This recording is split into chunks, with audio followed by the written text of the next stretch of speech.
Hello everyone and welcome back to another episode of Cincinnati Zoo Tales. I'm Mark and I'm solo on this episode. Unfortunately, Jenna is not here today, so it's just me taking on hosting duties for all you listeners out there. Tough luck, you're stuck with me all episode.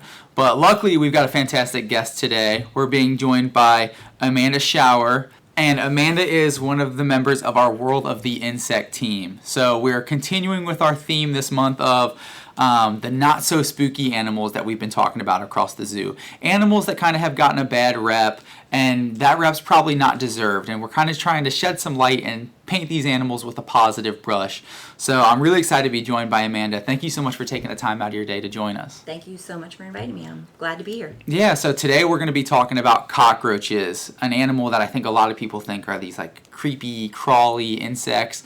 Hopefully today we're going to be telling people why they're not so creepy, why you don't need to be afraid of cockroaches at all, and kind of like some of the bad reputation that they've built up. Hopefully we're going to debunk some of that. But we've got the expert on to talk to us about them. But we like to start every episode. Would you tell us a little bit about yourself, like your journey, what got you interested in wildlife and everything? Sure. So I've been interested in wildlife, anything not human, since I was itty-bitty. Not human, yeah. I like that. I mean, I like humans too, but I really, really like everything non-human. But yeah, so since I was little, loved animals, loved insects. Fast forward, my husband and I started a family very young. We have been married 26 years, and I was a mom for 23 of those years. And so my journey, I kind of like made ends meet and did odd jobs during the times where my kids were home and they needed, sports things and things like that. Anything you got to do to run the family, exactly, right? Yeah, exactly. It takes a village. Exactly. So once they were grown and out of the house, I decided at the age of 38 I was going back to school. So I am still at Miami University getting my applied biology major. And my invertebrate zoology class with Dr. Berg at Miami University, we took a field trip to World of the Insect. And I knew I wanted to get my biology degree just to work at the zoo in some capacity. I knew I just wanted to be here. So we went and did a tour at World of the Insect, and I fell in love with the people there. I fell in love with the insects. Invertebrate zoology taught me a ton. And so from there on, I asked if I could intern at the World of the Insect. I got an intern position, and then now a seasonal role. So that's what brought me here. That's amazing. It's such a unique story. Like, I feel like most people, right out of college or something, they're trying to get in the zoo field. They're really doing internships and whatever. That's so cool that you kind of took like a roundabout path to get there. You took care of your family first, took care of your kids, and then you're like, wait, it's time to chase my dreams now. It's time to do what I want to do. That's so cool. Yeah.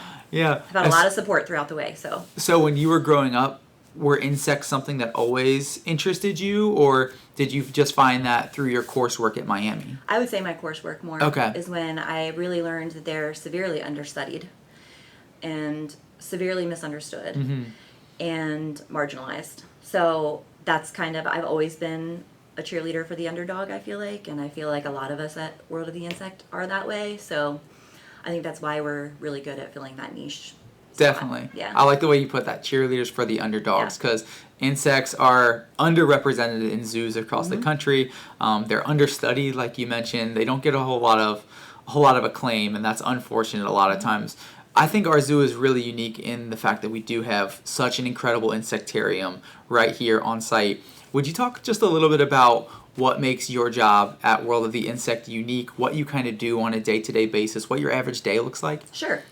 So when we get in the morning, we service, we do split into different kind of groups, and we rotate those groups, but basically our morning looks like checking on all the animals, just make sure everybody's good throughout the night, happy.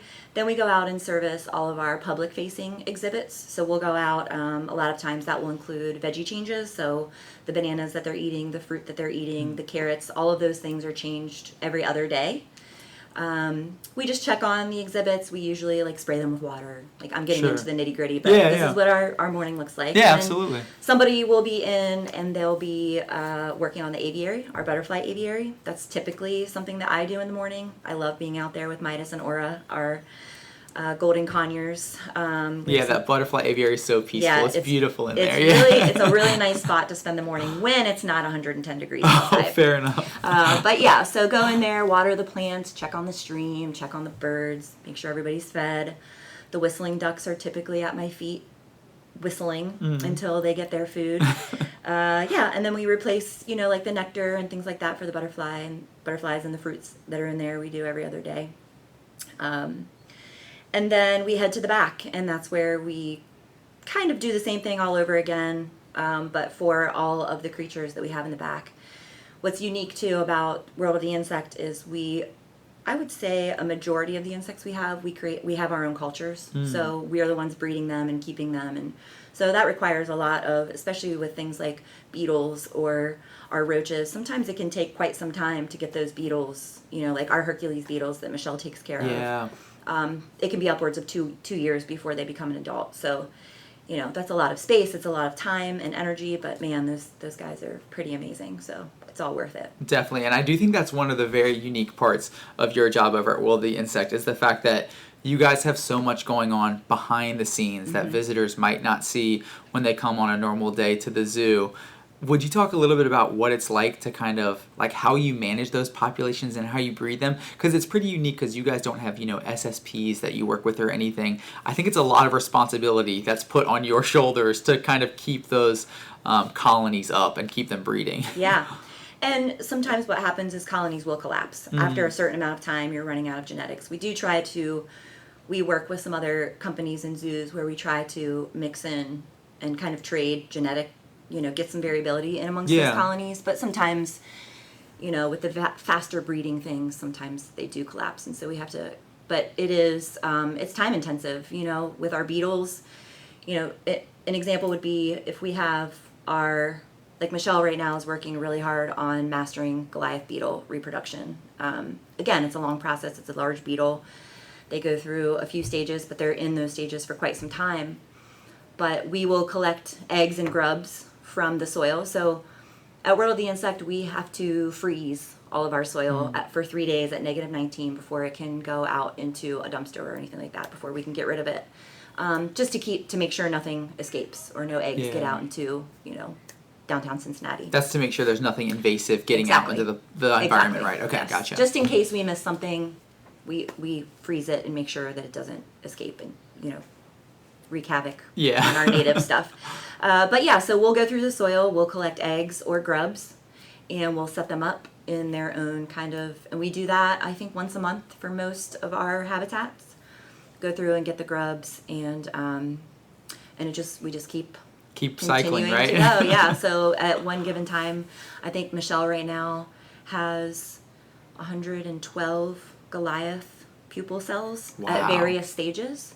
Yeah, and so she's really crushing it in the Goliath beetle world. But yeah, that's incredible. Yeah. So and so those have to be housed and maintained and eventually fed.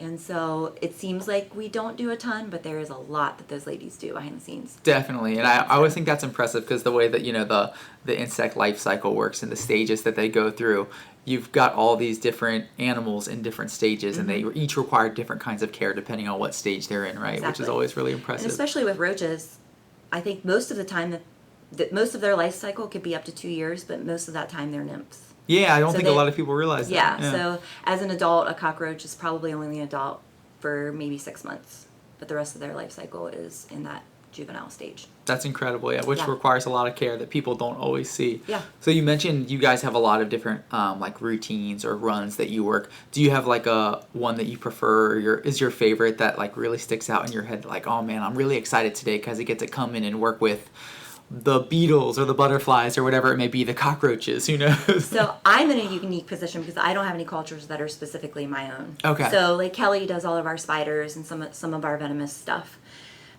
Michelle does our beetles. April does a lot of our aquatic insects and some of our reptiles and our mantids. And Mandy does katydids and lovers. So they all kind of work with the same group of animals every day. What's really great about my position is I float around, and so I get to pretty much touch all of their animals throughout the day. And so my day, it can change from day to day as far as exactly what I'm doing with those animals, but I do get to interact with all of the species pretty much on a daily basis. That's awesome. So, Yeah, kind of a jack of all trades. Yeah, absolutely. I'm sure that keeps you on your toes. Absolutely. Every day is different. I love it. Mm-hmm.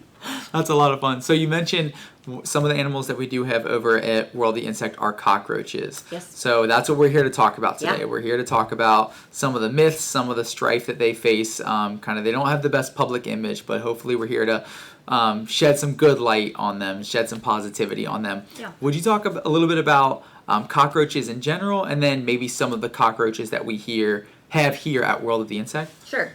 So we'll just talk about the elephant in the room. There are pest cockroaches. We have them here in the United States, and I'm pretty sure that most of them have been introduced here. They're not native. They were not native. They've been here for a long time. They're not going anywhere. But, they were introduced species and have become household pets. Now, I will say, there are more than 5,000 described species of cockroaches throughout the world. Incredible. And scientists seem to think that there's probably around that many more that have been undiscovered. We're wow. finding new ones often up in, cloud canopies and, in far reaches of the earth that we didn't think things could live. And they're doing it. So, so of those 5,000 species in the United States, 3, maybe 4 of those species are what are considered our household pests. Okay. So you're talking a minuscule amount of the amount of cockroaches that roam this earth. 0.1% or something less like than that. that. Yeah, I'm not good at math, but probably even less. So, if you're working at the Cincinnati Zoo and, there's probably one half of a person who's a jerk and comes and eats all your food, so it's not, in the grand scheme of things, it's not the end of the world. But they can be a nuisance, but I want to talk about a little bit and kind of show people why I think that they're kind of superheroes. They've got some really cool aspects of their natural history and their physiology that I think is pretty amazing. Definitely. So you touched on their life cycle. Do you care to kind of expand on that, what their life cycle looks like, what these stages look like, how long they're in each stage of their life? Sure. So again, there's more than 5,000 species. So this is really species dependent type thing. That makes sense. But I would say on average, they start out as an egg, and they are in an ootheca. There is some folks think that roaches give live birth, which they do not.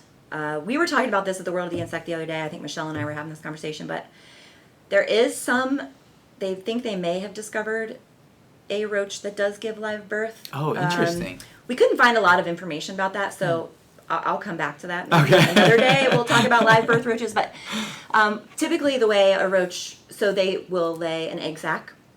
So I know that there's kind of a myth out there that roaches could survive a nuclear attack. Yeah, you or hear an that a atom lot. bomb or things like that. Adult roaches will not survive that. So we'll throw that out there. However, what probably could survive that is an egg sac. Okay. So they lay them they can get into the teeniest, tiniest crevices. So they'll lay them under rocks or in places where, if a nuclear bomb were to drop, could maybe be protected. So that's a possibility. So we'll debunk that myth right there. The adults won't live through that. So some roach species will lay their egg cases on things, and some roach species actually carry their egg cases inside of them. So our dubia cockroaches, we do have dubia cockroaches at the World of the Insect. They're not on display, but we do have them in the back. The females will have an ootheca, and they will kind of, extend it, and it will kind of hang out the back of them. And that's used for temperature and humidity control. So if they're getting a little too warm and that ootheca might get too warm, they will kind of extend it out as a cool down period for them. And then they'll absorb it back into their bodies. So technically, the nymphs that come out of that mother eventually are coming from an egg sac. But it looks like live birth. If you're watching, it looks like a live birth. Okay. So that's where it can get confusing. And when roaches are nymphs, when they're first born, when they first come out of the egg sac, when they are molting, they are pure white. So a lot of people think that they're albino cockroaches. Okay. But that just means that they're in the middle of a life stage and they're probably molting. And they haven't gotten that fresh exoskeleton yet. Okay. Yeah, exactly. It hasn't hardened up yet. Gotcha. So, and during that time, they're pretty susceptible to predators because they are bright white against the dirt. Sure, yeah. They stand out really clearly, and exactly. they don't have kind of that hard shell to protect them, right? How long do they typically stay in, like, the nymph stage? Do you know how long that lasts usually? Again, species dependent. I would say on average, around 6 months. They molt about every 28 days. They'll molt around 6 to 8 times, some more, some less. But yeah, around 6 months. The egg sac is around for quite some time, and then they will mature into an adult. And part of the superhero portion that I was talking about, but when they are in that juvenile stage and they're going through those molts, if they lose a leg or they damage an antenna or they hurt something on their body, they can regenerate those limbs during their molting periods. So let's say if you have one roach that goes through 6 molts, they have 6 molts. And in between each molt, if they lose the leg, they'll regenerate it on the next molt. Once they become adults and they don't molt anymore, they lose that ability. Okay. So I think as a superhero, as when they are quote unquote children, they can regrow limbs. Yeah, they can regenerate. That's incredible. Like, we think it's so cool because, you know, there's species of lizards out there that can regenerate their tail after they lose their tail or something. They can regenerate other limbs, legs, all kinds of stuff. That's amazing. Yeah. So that's superhero point number 1. Superhero point 1. I like that you're kind of debunking these myths as we go. We like to touch on these myths. So that's one that I definitely wanted to ask you about, was that myth that you hear people talk about. Roaches are freaky because they can't be killed and they're immortal. So we can stamp that. That's a myth. That is a myth. That's a myth. And I found it really interesting what you mentioned about the kind of the egg sac surviving like a nuclear explosion, because that's one you often hear, is the fact that cockroaches can survive anything. A nuke could be dropped and they're still going to survive. But those are the eggs that are surviving, not the adults. Okay. I would assume. That makes a lot of sense. Yeah. That makes a lot of sense. So another kind of myth that we wanted to address today was, you'll hear people mention that, you know, cockroaches serve no purpose. They're just pests. They don't do anything good for the environment. What would you have to say if someone said that to you? Do you think that's a myth or do you think it's a fact? That is 100% a myth. Myth. Stamp it. Stamp it. Stamp it as a myth. So they serve so many purposes. Well, I'd like to point out that roach species predate humans by about 300 million years. Wow. There are fossils from the Carboniferous period. I think I'm saying that right. That sounds right to me. I think so. That sounds right. Something, you know what I mean. Before dinosaurs. Yeah, before dinosaurs, exactly. So they predate humans by about 300 million years. And fossils that we have found show that they've pretty much remained unchanged since then. Wow. They're very, very close to what they were then. So speaking in evolution terms, they've pretty much been survivors since day one. Mm-hmm. They've been really, really well adapted to figuring it out. We can stamp the fact that they cannot be killed. They're really good at living, but we can definitely kill them. They definitely, for sure. So over this time, I'm sure they've found some sort of niche that they provide in the environment, right? They're clearly not surviving for 300 plus million years if they don't serve a purpose. Exactly. So what kind of role do they play? So they are really good at breaking down wood. Okay. They are excellent nutrient recyclers, the ones that live on the forest floors and things like that. They help recycle organic matter. That's a big job they have. And they also have gotten really, really good at eating just about anything. So pretty much anything they come across, they're going to eat. And that just plays a role in recycling nutrients in our environment. Our world would look very, very different without cockroaches. Definitely. We would be waist deep in a lot of dead, rotting things if we didn't have insects like cockroaches around. For sure. I always think of cockroaches as like kind of the miniature version of like a vulture. Like we did a whole episode about vultures, but people sometimes think that vultures are kind of scary and creepy too, but they can at least appreciate, okay, they're at least, you know, eating dead animals on the side of the road or whatever it is so that these dead animals aren't rotting. But cockroaches are doing that for all kinds of stuff, right? They're doing that for wood, they're doing that for animals as well. They're breaking down all this organic matter, recycling it, so they're serving an extremely important purpose in our environment. Not just that, but a lot of animals eat cockroaches. Definitely, So, you know, they are part of the food pyramid, and they feed a lot of critters that are that live around them. So Definitely. they serve that purpose as well. Speaking of, I don't know if this may be a sore subject, but we do use some of the Madagascar hissing cockroaches in our department. We do use them as feeders for some of our animals. Yeah. Our birds love cockroaches, Uh-huh. so I can attest to that. They Yep. play a very important role in the environment. They're on the food pyramid, right? Our saddle-billed stork in particular, Icky, she just has the best time. Yeah, she has the best time on her cockroach day of enrichment. Yeah. Oh, man, she has so much fun with it. We enjoy watching Yeah. it. But I'm glad that we could break that down as a myth. They don't serve a purpose. Another myth that we have that you'll kind of hear about, at least I found online that people complain about, which I've personally never encountered, but you hear that cockroaches can be aggressive and that they can chase people. I've personally never encountered that, but would you say that's a myth or a fact? Do you find cockroaches, when you take care of them, do you find them to bite at your hands or anything as you're taking care of them, anything like that? I have never been bitten by a cockroach. Cockroaches have similar mouth parts to mantids and termites. So they have ripping, chewing mouth parts. They don't really have teeth, per se. But they do have pokey legs. Okay. So I could see where if somebody grabbed one, they would feel a poke, and they could think maybe that was a bite. But that's just a defense mechanism where if something were to bite them, it could poke them. Okay. Probably not getting bit. I've never had them run at me. If anything, they run terrifyingly the other direction. Yeah. I'm in there servicing their enclosures. So, no, I would say they definitely don't attack people. Now, I will say that, so going back to my superhero kind of theme here, they have extremely fast reflex ability. Okay. So sometimes what can happen is, well, I'll get super nerdy for a second. They have two Please brains. do. That's what this podcast is for. Please. They have two brains, Okay. air quote brains. They have a brain that is in their head, that is up by their eyes, that manages their vision and their antenna. And they have another kind of ball of ganglia in their abdomen, in the bottom of their abdomen. So they also have these two kind of appendages hanging off of their abdomen. They are called circi. Okay. They use those as kind of a defense, like an early warning defense mechanism. So those circi are covered in hundreds of hairs. Each of those hairs have their own nerve fiber. This is amazing to me. Each of those hairs have their own nerve fiber. And they go into this ganglia and they go directly to, let's say, the legs. So when those circi notice, so if you were to have a cockroach in your room, okay, and you open the door, or let's say the door's already open, it doesn't even need to be that big of a disturbance, but you reach in to turn on the light.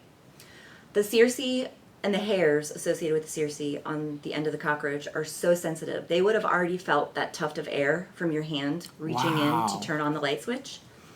And because those nerve fibers don't have to send a signal up to a central brain like ours do, they go directly to the legs. So those legs take off. So the reaction time is instantaneous, time is basically. 1/20th of a second, so Oh my faster than the gosh. blink of an eye. So what can happen is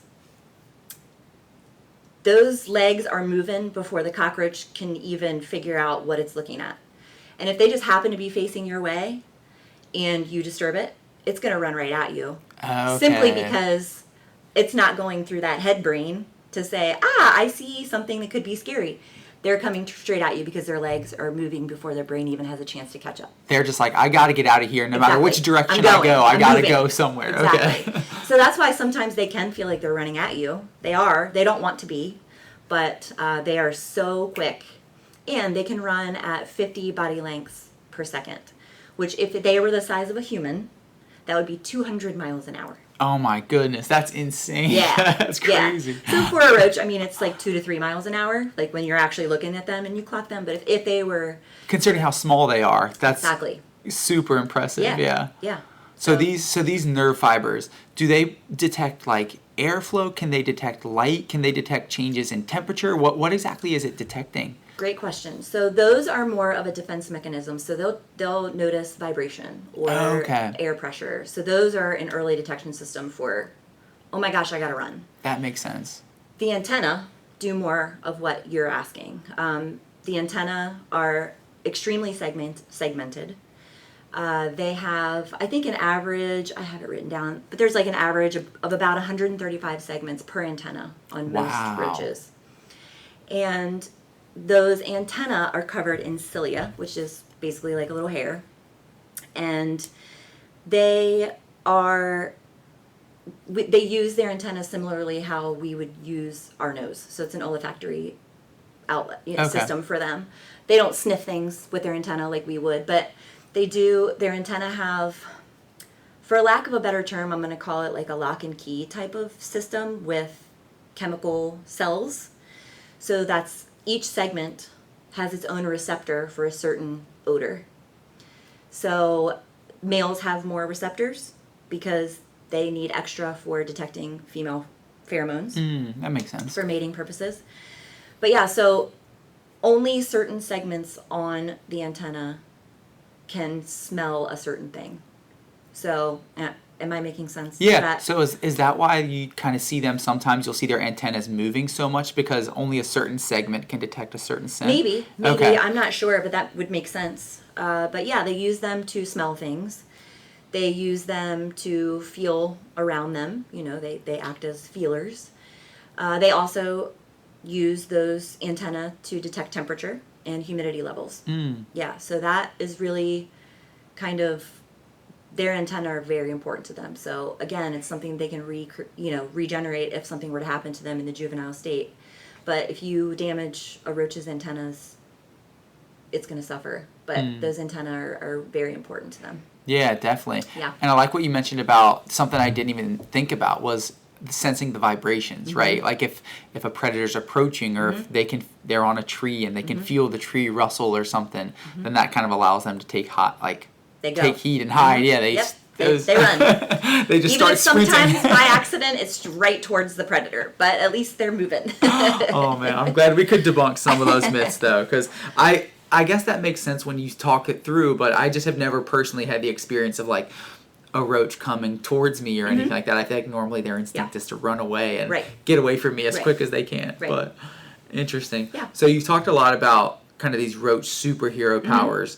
Are there any more that we haven't touched on yet? Night vision. Night vision. Wow. Yeah. So roaches have they can see in almost pitch black darkness. They have mosaic vision. So they have a compound eye, 2 compound eyes sitting on the sides of their heads. Each eye has about 2,000 lenses in it.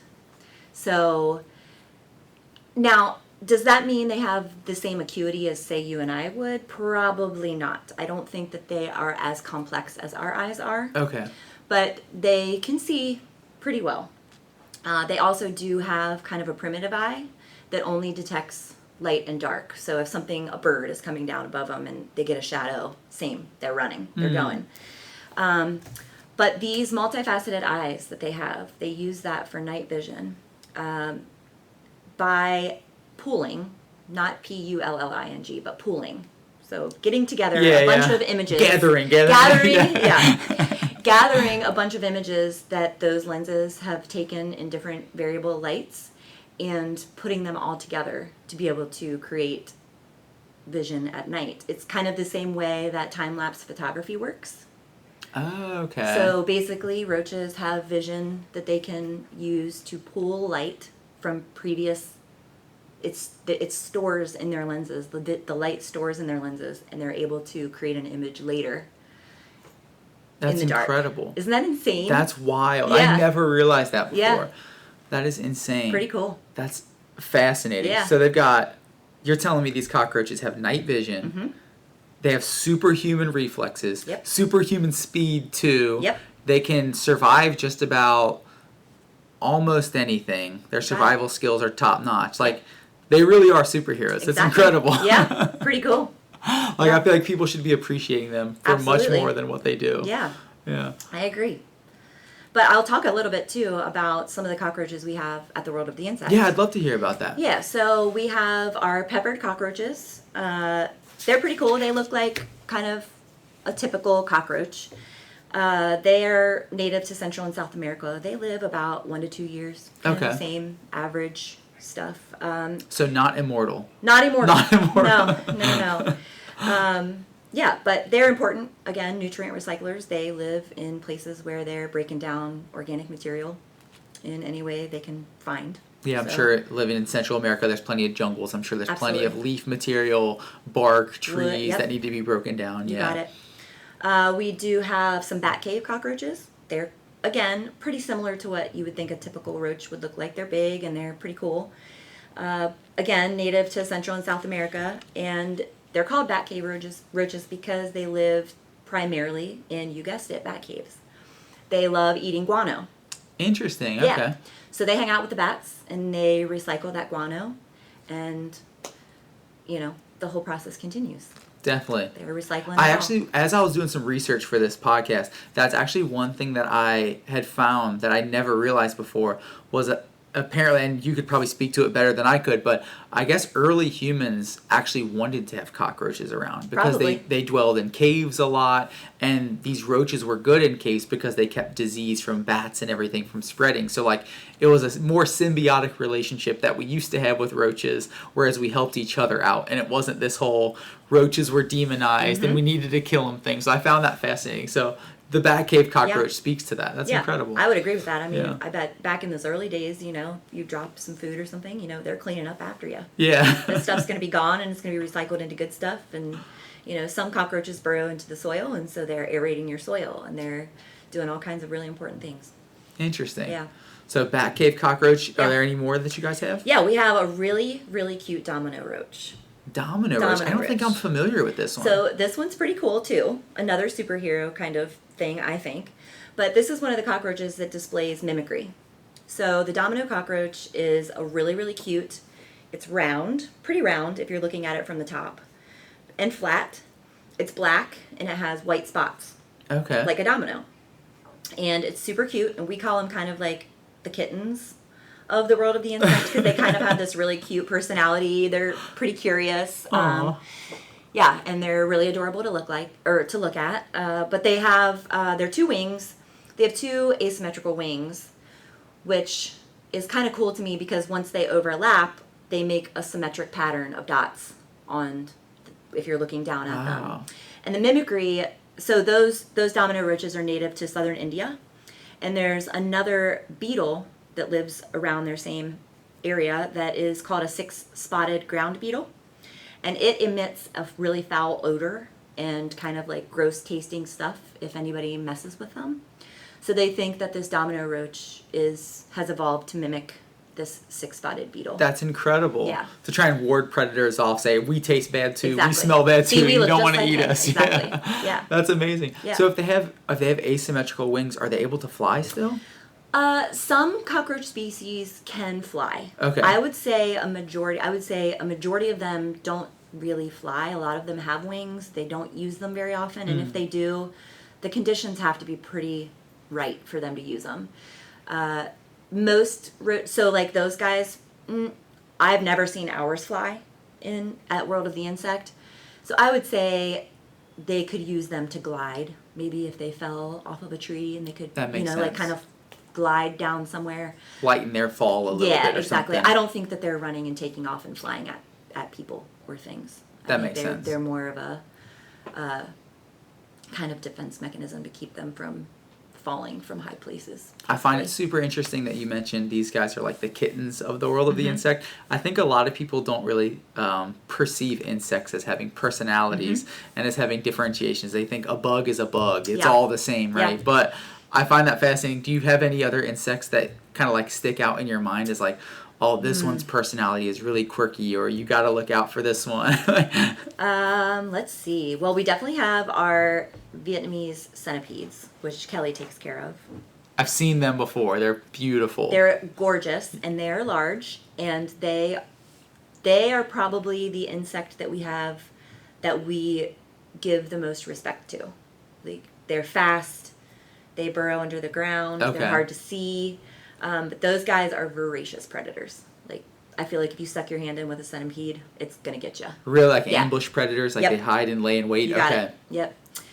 So I would say more so than like our tarantula species and things like that. So they're pretty, I don't know if I can, they're pretty badass. Okay. They're coming after you and they're going to win. Like, they're going to pack a punch. I love praying mantis. They have a special place in my heart, just because those females, the way they eat, and they are also pretty voracious and beautiful and so diverse. They command respect, I feel like. Absolutely. Yeah. And I love our Hercules beetles, specifically the males. They have those huge horns. They're gigantic. They're very charismatic. And they look so scary, but they're not. They aren't going to hurt you. I've heard, could you confirm or deny, I've heard they're like the gentle giants of the insect world. I would agree. Unless you're another male Hercules beetle going after a female and he's trying to protect, those claws, those pinchers that they have aren't, they're for lifting other males up and flipping them over to get them. They're not for defense from humans. They're not coming at you to pinch you. I mean, they'll display, but you're probably not going to get pinched by a Hercules beetle. But, man, they look pretty... They look intense. Yeah, they do, for sure. Yeah. For sure. So sorry, I totally sidetracked you from talking about the roaches. Sorry, I just wanted to hear about all these insects. I just love it over there. I love hearing about it. Those are the 3 that we have on display. We used to have the hissing you mentioned earlier. Yeah, the Madagascar hissing cockroaches. Did you know, and I think this is kind of cool, that the hissers, so you probably know how they hiss. Yeah. The spiracles, they don't, they blow air out of their spiracles. But they have 3 different distinct hisses. I was not aware of that. Yeah, no, so please tell me. Maybe you can just try this out. I'm gonna tell Icky about this after you tell me. I'm gonna pass this out of the store. Yeah. So there is a defensive hiss where they're defending territory. Okay. So I'll call that one a territorial hiss, where they're defending their territory from other males that might be coming into the area. There's a hiss for that. There's a hiss for the ladies. They're hissing, singing their song, exactly, type of thing. Get the ladies to come in. And then there's a hiss for defensive purposes, where they're getting ready to get eaten, so they're hissing to maybe sound like a snake or scare a predator from grabbing them. So 3 different hissing. Interesting. I'm really going to listen for this the next time. Yeah, see if you can tell the difference. I'm working with our hissing cockroaches, see if I can tell the difference between them. So I thought that was cool. I never knew that. I never realized that either. So that's a new thing. So maybe it's been a little bit since I've been over that. I feel like one of the last couple times I was at World of Insects, there were hissing cockroaches. Yes. They used to have them in the past, but just not at the moment. We don't at the moment. Okay, got you. Yep. We made room for some other cool cockroaches. Okay, Yeah. I love to hear that. So, But you do have some other species behind the scenes still, is that right? All of the species, we actually are getting ready to put peppards out right now. Our colony's doing really well. So I think either today or tomorrow, we will definitely have the peppered cockroaches out. We have the bat caves out. No, the peppards are already out. The bat caves might be coming out. Okay. They'll be coming out in the next day or so. And then we always have the domino roaches out. I'm going over there soon so I can check out those domino roaches. They're really, really cute. I got to learn about them. How intense and difficult is it to kind of like keep those colonies going? You talked a little bit at the start about that being something that's really unique about your position over there. Do you find with the cockroaches that it's really difficult? Do you run into issues with them? Or is it kind of just like you feed them, you let them do their thing, and naturally they're going to propagate? That's what we do. Okay. Because like we talked about, cockroaches are so good at survival. They're pretty prolific breeders. So we feed them and make sure their humidity and temperatures are right, and they do the rest. Yeah. Easy enough, right? Yeah. For the cockroaches. For the cockroaches, the beetles and other things are a different story. But the cockroaches, they manage just fine on their own. I'll say I'm sure it's really welcome for you guys on your team to at least have a couple animals that you're like, all right, I know that they're going to be fine. They're going to be good. Yeah, exactly. Yeah, take your attention elsewhere sometimes. Yep. That's interesting. Now I love hearing about it. Well, are there any other like facts about cockroaches or anything else that we didn't get to touch on? I don't think so. I mean, I just want to just kind of point out how cool they are and how they're very understudied. I think we've touched on most of the cool things I wanted to talk about. I absolutely love the superhero narrative that you came into the show with, because like that's something that I've never heard roaches described in that way, but everything you laid out. Yeah. It's so true. How do we not see them as superheroes? They're incredible. We have Batman. We need Roachman. We need Roachman. Like, come on, Hollywood. I know. We're gonna start this trend ourselves. We need to see a Roachman out there. Oh man, that's incredible. Well, I appreciate you taking your time. I do have a couple trivia questions for you. Boy. Okay. If you're up for it. Sure. I've got 3 trivia questions for you today. Number 1, you've actually already answered correctly. All right. Throughout our discussion, I'm going to see if you can answer it correctly again. Okay. This is a question I always love touching on whenever we're talking about a new taxa or a new kind of animal. Like, we've never had a show about cockroaches before, so I have to ask the question, how many species of cockroaches are there? Greater than 5,000. Yeah, a little bit over 5,000. Yeah. What I did not know is something you mentioned. Scientists apparently think there could be that many more out there undiscovered. Absolutely. That's incredible. Yeah, they're everywhere. Just the diversity is unbelievable. Almost so potentially up to 10,000 species up there after we discover them all. You got it. Yeah. That's mind-blowing. Yeah. I can't name 10,000 species of anything. Absolutely not. Oh, man, that's awesome. All right, next question I have for you. We talked a little bit about cockroaches being survivors, them being kind of a little bit superhuman in that way.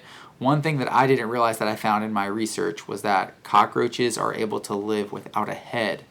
How long can a cockroach survive without a head? Okay, so living is a relative term, I think. Okay, I'll say, please break this down from your perspective, please. So remember how I talked about the two brains? Yes. So if you remove a cockroach's head, it still has that second bundle of ganglia that we'll call a brain. So you removed one brain, but it still has another. Removed one brain, but those, remember I talked about, the hairs on the cilia that reflexive. Yeah. Okay. So that cockroach is in locomotion and to answer your question, it's 7 days.